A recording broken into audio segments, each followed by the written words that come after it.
Lundi 5 février 2018, ici Éric Latour et bienvenue à Saint-Jean-sur-Richelieu. On vous présente à l'instant une première série d'extraits des travaux du conseil municipal.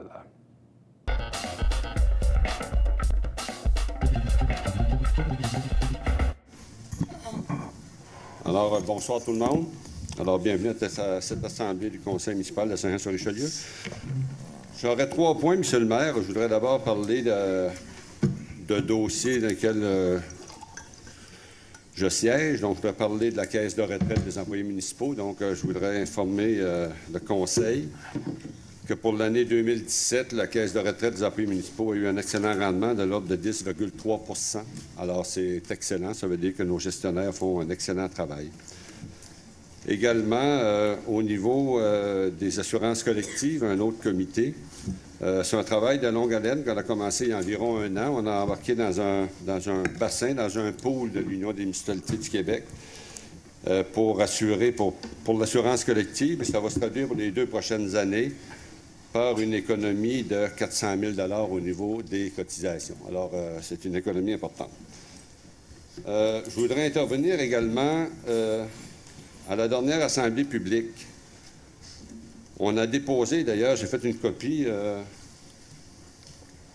vais demander peut-être à M. Auger de les distribuer.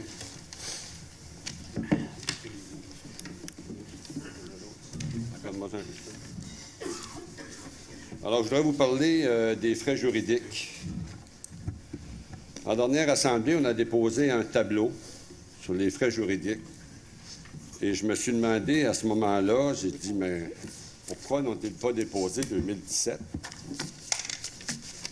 Alors, j'ai fait sortir le tableau avec les dépenses de 2017.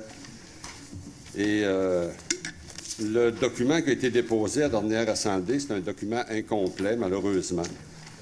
Lorsqu'on regarde l'année 2017, on se rend compte que les frais juridiques sont passés à seulement 443 000 $. Alors, c'est vraiment pas beaucoup pour une ville comme Saint-Jean-sur-Richelieu. Lorsqu'on sait qu'au moins, il y a 100 000 $ pour un avocat local municipal, puis il y a eu beaucoup de frais en déontologie. Alors, je pense qu'il aurait fallu déposer l'année 2017. Je ne sais pas si c'était planifié ou oublié. Écoutez, je vais laisser le soin aux gens de faire leur propre opinion. Moi, je ne me prononcerai pas là-dessus. Je trouve juste que donner le portrait global, c'est pour donner le portrait des 4 années. Et je pense que c'est révélateur. Lorsqu'on voit que les dépenses à partir de 2014 étaient de l'ordre de 1 400 000 $, à cause, entre autres, j'ai scruté tous les frais, c'est toutes les factures ici. Essentiellement, ce sont des frais de médiation, de grief, et un dossier majeur qui a coûté près de 600 000 $ pour réclamer. On a eu un remboursement de 1 200 000 $ de la part de certains entrepreneurs de la ville. Donc, c'était tout de même important, il faut le souligner. Mais j'ai eu un peu de difficulté lorsque j'ai vu qu'on a essayé de faire passer M. Fecteau pour avoir fait des dépenses exorbitantes, alors que le maire n'a pas un mot à dire là-dessus. C'est vraiment décidé par le conseil municipal. Les 10 conseillers qui étaient là ont décidé de tous les mandats qui ont été accordés là-dessus. Et c'est révélateur, mais je trouve que c'est assez impressionnant de passer d'un compte d'avocat d'1 486 000 à 443 000. Alors, je pense qu'il y a un travail assez extraordinaire qui s'est fait là. Il faut le dire, je pense qu'il faut dire, il faut donner l'heure juste. Je pense, lorsqu'on parle de transparence, il faut donner un dossier au complet. Et celui que vous aviez entre les mains présentement est seulement 75 %. Alors, je pense qu'il serait intéressant que les gens, que les médias concernés, qui ont malheureusement écrit peut-être un peu rapidement, qui n'avaient pas tout l'envers de la médaille, je pense qu'il serait intéressant qu'il y ait des corrections qui soient apportées. Je pense que c'est une question de transparence et d'objectivité. Alors, je souhaite que les corrections soient apportées. Puis, je vous le dis, je vous le répète, je ne juge pas si c'est un oubli volontaire ou pas. Moi, je pense que des erreurs peuvent arriver aussi. Mais je pense qu'en ayant le portrait complet, c'est à vous de voir, je pense, qu'est-ce qu'il y en est. En ce qui me concerne, je trouve ça assez impressionnant qu'il y a eu des dépenses de 1 486 000 puis qu'en dedans de 3 ans, ça est tombé à 443 000 dont il y a des dépenses fixes là-dedans. Alors, je voulais faire la précision, tout simplement. et j'ai déposé au Conseil et aux journalistes copie, bien sûr, de ce dossier qui est maintenant complet. Merci beaucoup. Merci beaucoup, M. Berthelot.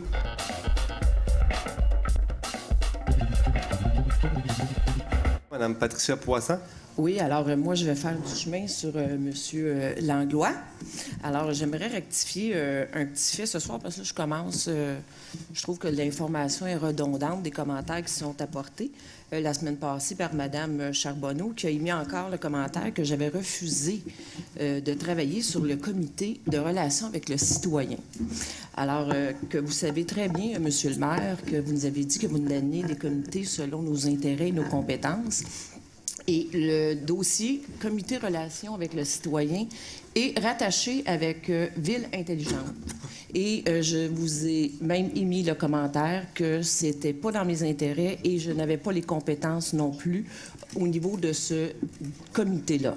Et compte tenu que ce comité de Ville intelligente est scindé avec le comité relations avec le citoyen, alors en me retirant de Ville intelligente, automatiquement, je me retirais de l'autre. Si vraiment vous aviez voulu que je sois présente, vous m'auriez dit, bien, reste sur le comité de relations citoyennes parce qu'on aimerait vraiment avoir ta présence et on va te laisser aller sur l'autre. Mais ça n'a pas été le cas. Mais qu'on me radote, rendu après je ne sais pas combien de mois, que Mme Poisson a refusé le comité, que c'est écrit pas une, pas deux, pas trois fois dans un journal, 3 fois pour que le lecteur comprenne bien que j'avais refusé le comité de relations citoyennes. Alors, je veux que ça soit clair, répétez-les plus, parce que je n'ai jamais refusé ce comité-là. Le comité que j'ai refusé, c'est de Ville intelligente, parce que je n'avais pas les compétences pour ce dossier et par respect pour le citoyen. Alors, j'espère que maintenant, on n'entendra plus parler. C'était ce que j'avais à dire. Je vous souhaite à tous une bonne soirée. Merci beaucoup, Mme Poisson.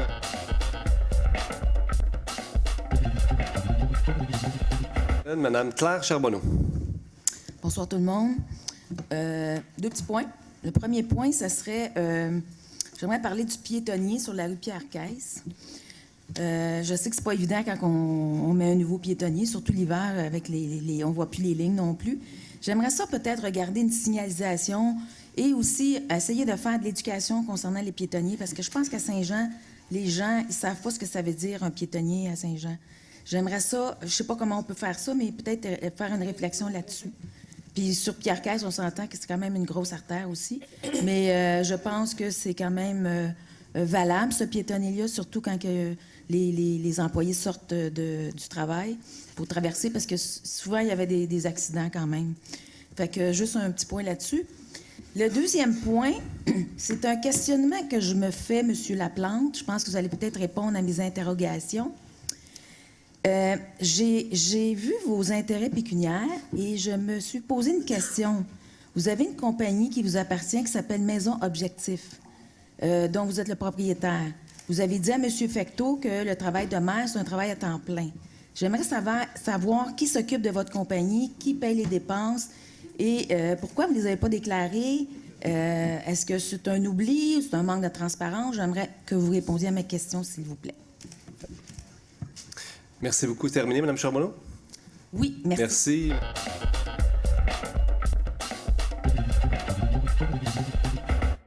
Quelques petits points ce soir.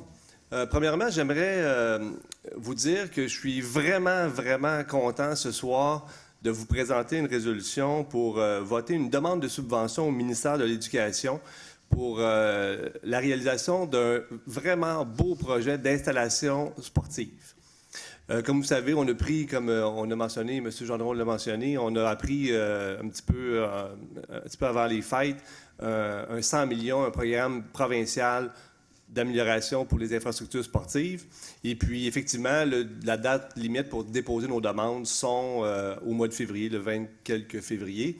Un programme qui est subventionnable à 50 %. Donc, on sait que nos besoins en infrastructures sportives sont immenses. Donc, le projet que nous soumettons au ministère de l'Éducation, c'est un projet multisport. Donc, c'est un projet qu'on souhaite réaliser sur le site de la polyvalente Marcel Landry. Donc, juste à côté, sur le pôle de Bleury qu'on appelle. On souhaite consolider dans un premier temps notre pôle baseball. On a déjà plusieurs terrains de baseball sur ce terrain-là et on souhaite aménager un terrain de baseball supplémentaire qui va permettre de répondre aux besoins grandissants de toute la famille du baseball. On sait qu'à Saint-Jean, nous avons la plus grande association de baseball au Québec. Les besoins sont grands, on nous l'a dit, on est conscient. Donc, le projet va nous permettre de réaliser un terrain supplémentaire, un terrain de dimension midget réglementaire, construit aux normes 2018, évidemment. Donc, un projet multisport, le baseball, mais à côté, on souhaite aussi aménager un terrain de soccer, football synthétique, qui va permettre aussi, évidemment, le rugby, l'ultimate frisbee. Donc, un beau projet. C'est rien de vraiment très, très compliqué. Ça fait déjà, on connaît ce type d'installation. Donc, l'idée, c'est de, justement, profiter du programme de subvention et puis d'aller rapidement avec ce projet d'installation sportive. Donc, je souhaite ardemment que les membres du conseil municipal vont appuyer ce magnifique projet-là.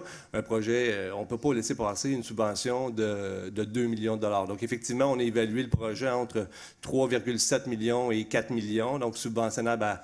Donc, si on arrondit à 4 millions, on peut aller chercher une subvention de 2 millions de dollars. Sur le terrain de la polyvalente, qui est où la municipalité détient un bail amphithéotique, et on est en pourparlers avec la commission scolaire pour qu'eux, qui eux aussi vont évidemment bénéficier de ces installations-là, pourront contribuer à la hauteur de leurs moyens dans le projet d'installation sportive. Donc, je suis vraiment heureux de cette annonce ce soir. Nous allons aussi ce soir voter, pas voter, mais donner l'avis de motion pour l'adoption d'un nouveau code d'éthique.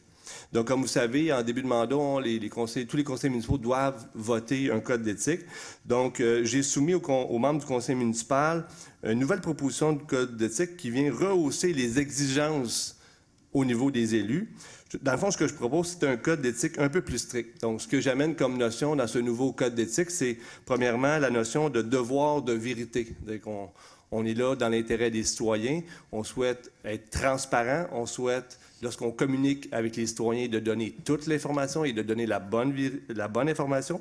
Donc, on inclut dans le code d'éthique ce devoir de vérité-là.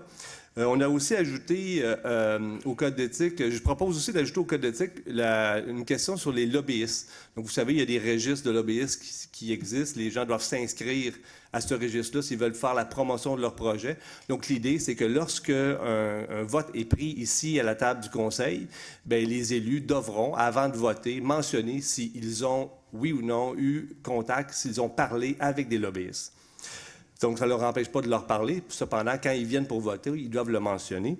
Je propose aussi une notion pour empêcher les doubles emplois. Donc, éviter qu'un élu, en plus de son emploi de conseiller ou de maire, puisse travailler pour un organisme qui bénéficie d'une aide financière de la municipalité. Donc, question d'éviter tout conflit d'intérêts ou apparence de conflit d'intérêts, vous en conviendrez. Puis un autre petit détail que je propose dans le code d'éthique aussi, c'est d'abaisser la limite pour les cadeaux, les dons à 25 $. Actuellement, si un conseiller municipal reçoit une gratitude, reçoit un don qui a une valeur de moins de 50 $, on n'a pas besoin de le mentionner, mais si le cadeau est d'une valeur plus élevée que 50 $, on doit en faire mention au greffier.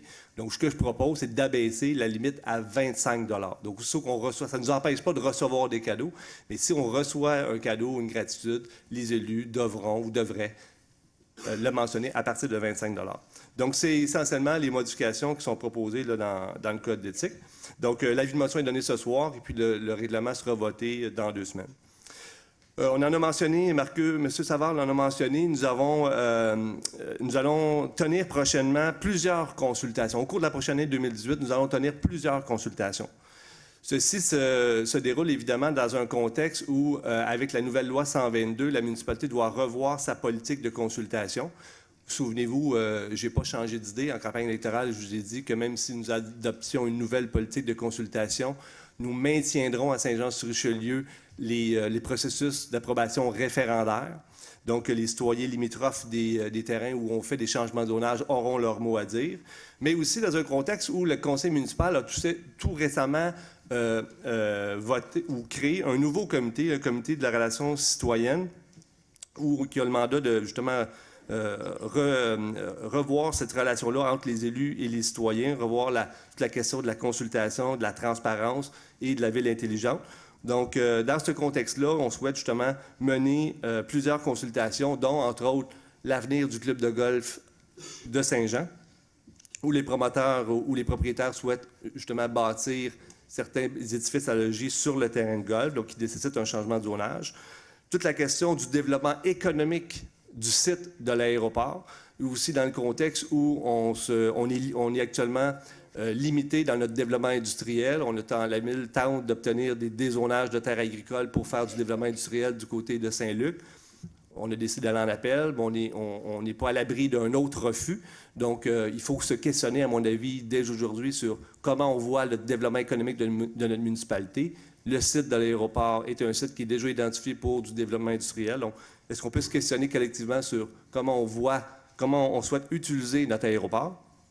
Et évidemment, comme M. Savard l'a mentionné, toute la question du projet de développement dans les clubs de golf à Saint-Luc. Ça aussi, n'ayez crainte, je n'ai pas changé d'avis. Cependant, comme je vous dis, on ne fera pas de changement de zonage sans l'approbation des citoyens. Et on souhaite prochainement soumettre, on a vu, j'étais aussi surpris de voir ça dans le journal, un projet de 500 maisons. J'ai vu aucun plan. Donc, évidemment, lorsque les plans seront disponibles, ça va me faire plaisir de vous les soumettre pour la consultation. Comme on a mentionné tantôt, le conseil municipal aura décidé ce soir de retirer la résolution. On avait des désaccords sur la procédure, sur la mécanique, donc on a décidé de retravailler. On avait 2 propositions sur la table, on a décidé de retirer les 2, en retravailler une qui va faire consensus et vous la présenter à la prochaine réunion. 3 derniers petits points. Relativement aux frais d'avocat, M. Berthelot, le document que vous avez déposé, c'est moi qui l'avais rédigé. C'est une version antérieure à celle que j'avais déposée ici à la dernière réunion. La colonne 2017, telle que vous la présentez ici, est incomplète. Si vous remarquez, dans les registres des dépenses cumulatives qu'on a déposées ici, ça l'arrête à novembre 2017. Donc, il manque le dernier mois. Et il y a des sommes importantes au niveau, entre autres, de la firme Bélanger-Sauvé qui sont latentes, qui ne sont pas comptabilisées, qui n'étaient pas comptabilisées lors de la dernière séance du Conseil. Et ce soir, on ne dépose toujours pas le registre cumulatif des dépenses. Donc, ce chiffre-là, qui est à 430 000 va être plus élevé que ça. Donc, c'est pour ça que j'ai décidé de la retirer. Mais oui, M. Berthelot, aussitôt qu'on aura les vrais chiffres, on les déposera. Mais on peut penser, ça va être donc plus élevé que 450, mais on peut penser que ça va être plus bas que 913 000. Donc oui, il y a eu une économie en 2017. Donc on pourra vous présenter les chiffres lorsqu'on aura reçu les bons chiffres. Relativement à Mme Poisson, j'aimerais ça m'excuser s'il y a les propos qui ont été tenus la dernière séance ont pu vous blesser. Je ne pense pas on visait à vous reprocher quoi que ce soit. Si je me souviens bien, M. Berthelot, à ce moment-là, déplorait le fait que nous, on avait annoncé à ce moment-là le recrutement de citoyens pour participer au fameux comité participation citoyenne Ville intelligente. Et on nous avait reproché d'avoir sorti ce comité-là de nulle part, sans avoir parlé au conseil municipal. Donc, si je me souviens bien, Mme Charbonneau avait mentionné que ce comité-là n'était pas tombé des nues. C'est le conseil municipal. Oui, vous aviez voté contre, mais vous aviez traité de la question lors de la première séance du conseil au mois de 22 novembre, je pense. Et puis, à ce moment-là, effectivement, on vous avait proposé, vous, comme présidente du comité, et vous aviez refusé en disant que vous n'aviez pas les compétences pour occuper l'emploi. Donc, c'est correct, il n'y a pas eu de problème. On a nommé une autre personne. Je pense à ce moment-là que Mme Charbonneau a été ajoutée au comité. Donc, l'intervention ne vous visait pas, vous ne faisiez pas de reproches. Dans le fond, on disait c'est que ce comité-là n'était pas tombé des nues. Vous étiez tout le monde au courant qu'il existait. Et oui, on a fait appel aux citoyens pour participer. Et comme M. Langlois l'a mentionné, on a reçu tout près de 40 CV intéressants. Pas des CV, mais des lettres de motivation intéressantes. Et puis, le comité nous fera prochainement des recommandations pour nommer les citoyens. Et dernier petit point. Je permettrai une correction, M. Laplante. Je n'ai jamais dit que le comité tombait des nues. Ce que j'ai appris, c'est la formation du comité, qu'il y avait 6 citoyens LRS. Cela, je l'ai appris par un communiqué de presse. Merci, pas le M. comité. Berthelot. Dernier petit point, la maison Objectif. Merci beaucoup, Mme Charbonneau, pour votre question. Effectivement, moi, Alain Laplante, je suis propriétaire d'une entreprise depuis 1996, donc bientôt plus de 20 ans, finalement. Et puis, une entreprise qui fait de la recherche marketing, de la recherche sociale, sondage d'opinion, groupe de discussion. C'est une entreprise qui n'a jamais été incorporée. C'est une entreprise enregistrée. Donc, dans le fond, j'ai agi toutes ces années-là comme travailleur autonome. Et puis, pour votre information, Mme Charbonneau, je ne réaliserai aucun mandat de la Maison Objectif tout le temps que je serai maire de la ville de Saint-Jean. Je me consacre à temps plein, à temps double, à temps triple à mes fonctions. Et je me consacre entièrement à mes fonctions et je ne réaliserai aucun mandat de la Maison Objectif. D'ailleurs, pour éviter de payer des frais, actuellement, nous sommes en train de fermer notre compte de banque, de faire le dernier rapport de taxes. Tout ce que je ferai toutes ces années-là, c'est que durant les années de mon mandat, je vais maintenir l'enregistrement à l'état civil. Là, je vais payer, je pense, c'est 35 $ par année pour maintenir le nom, pour que je reste propriétaire du nom de mon entreprise. Et je verrai ce que je ferai là, lorsque je ne serai plus maire de la ville de Saint-Jean. Donc, merci beaucoup, Mme Charbonneau, pour votre question. Ma question était aussi, vous ne l'avez pas mis dans vos intérêts pécuniaires. Non, parce que ça ne correspondait pas aux exigences. Ça n'a pas de valeur. L'entreprise n'est... Dans les questions, vous regarderez comme il faut le formulaire. J'ai répondu à toutes les questions en toute transparence.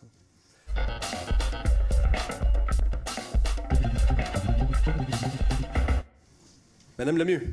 Bonjour. Moi, je reviens suite à l'inondation que j'ai eue à mon domicile le 12 janvier dernier. Ça va bientôt faire un mois, la semaine prochaine, puis il n'y a pas personne qui est venu faire aucune modification qui doit être faite. Nous, sur notre terrain, au pic et à la pelle, donc juste avec des pelles, on a réussi à faire des rigoles et à faire certaines choses. C'était pas gelé. C'est pas gelé avec nos pelles, avec nos petits bras. Je m'interpelle un petit peu à savoir pourquoi qu'il n'y a personne. Parce que là, à tous les jours, je regarde la température. Quand il fait 3, 4 puis qu'il annonce de la pluie, on s'entend que je m'expose exactement à la même situation qu'au 12 janvier dernier. S'il pleut puis s'il fait chaud, c'est la même chose, ça rentre dans la maison, encore un pied d'eau. Il faut juste venir nettoyer le fossé, débloquer quelque chose. Ça drainait l'autre bord de la rue. Il faut juste arranger ça. Mais là, il n'y a rien qui se fait. Pourquoi moi, je suis capable à appel de me faire des petites rigoles pour essayer de contrôler ce que je ne pourrais pas non plus contrôler le pluvial qui est en avant, là, mais comprenez-vous qu'après un mois, si moi, je suis capable de le faire à appel, pourquoi c'est toujours pas fait? Est-ce que je comprends que le fossé est encore bloqué là, devant... Il n'y a rien qui s'est passé. Il n'est pas plus débloqué que la dernière fois. Mais il n'y a pas rien qui s'est fait. Les quenouilles, ils n'ont pas bougé. D'après moi, si les quenouilles ne bougent pas, c'est parce qu'il n'y a pas personne qui est allé creuser ou rien faire à un moment donné. Mais à chaque fois, c'est la même chose. Là. S'il pleut, s'il fait chaud, j'ai un pied d'eau. Fait que je fais quoi? Où est-ce que... À un moment donné, je pense que c'est pas grand-chose d'arriver avec une rétrocaveuse puis de faire un petit peu de ménage là. Ça drainait l'autre bord, ça drainait l'autre côté, puis chez nous, ça monte. Il y a un problème. Alors, moi, je regarde des beaux projets de règlement puis tout ça qui vont refaire sur Bellerive pour le drainage, améliorer le drainage sur la rue Lefort. Je veux bien, là, à coût de 3 quelques millions de dollars, mais je pense que ça coûte pas si cher à les débloquer. On le sait que c'est arrivé le 12. On a constaté, on a des dommages, on a de l'argent, puis il n'y a rien qui se fait. Alors ça, c'est la question. Où est-ce qu'ils vont travailler en amont? Justin mentionnait tantôt le pont des trains. Y a-t-il moyen de faire quelque chose avant que ça arrive encore? C'est déjà 3 fois, là. Pas obligé de se rendre à 5. Non, je comprends. Puis je vais demander aux travaux publics d'aller vérifier justement s'il n'y a pas quelque chose qu'on peut faire. Je croyais que le fossé avait été débloqué depuis, là, mais s'il est toujours bloqué, effectivement, vous êtes encore à risque. Là, donc, Voilà. Alors, à chaque fois qu'il y a un redout, c'est cette chose-là. Puis, je prendrais peut-être quelques minutes. Comme citoyenne, je regarde un peu le show aller, si on veut. Et puis, ma suggestion au conseil, ce serait peut-être ce qu'on suggère aux gens en médiation, hein, dans les familles. Arrêtez de vous chicaner puis essayez donc de penser aux enfants pour le bien des enfants. On dirait qu'il y a de la chicane, il y a des arguments des fois. Puis j'ai l'impression que... La politique. Oui, c'est ça. Sauf qu'à un moment donné, il faudrait peut-être passer à quelque chose. Je ne suis pas sûre que dans 4 ans, les gens qui vont regarder leurs interventions vont tous être fiers de ce qu'ils ont dit aujourd'hui. Donc, ça, c'était mon point de vue personnel de citoyenne. J'aimerais ça que les choses avancent plus aisément et plus intelligemment dans dans l'intérêt de la ville, pas dans l'intérêt de chacun ou de peut-être les chicanes passées. Donc, c'est comme un éléphant dans la pièce, mais moi, je tenais à le mentionner ce soir. Merci ça, beaucoup. c'est le fun d'avancer. Merci beaucoup, Mme Lemieux, pour votre intervention. Puis j'espère que votre situation va se corriger rapidement pour le fossé.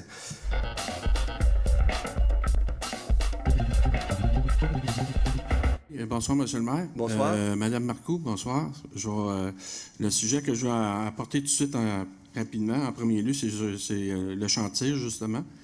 On a eu une rencontre la semaine passée avec M. Dave Turcotte, qui est actuellement à Québec. Les résultats de ça, on ne le saura pas tout de suite parce qu'aujourd'hui, M. Turcotte devait rencontrer la nouvelle ministre de l'Environnement, Mme Melançon.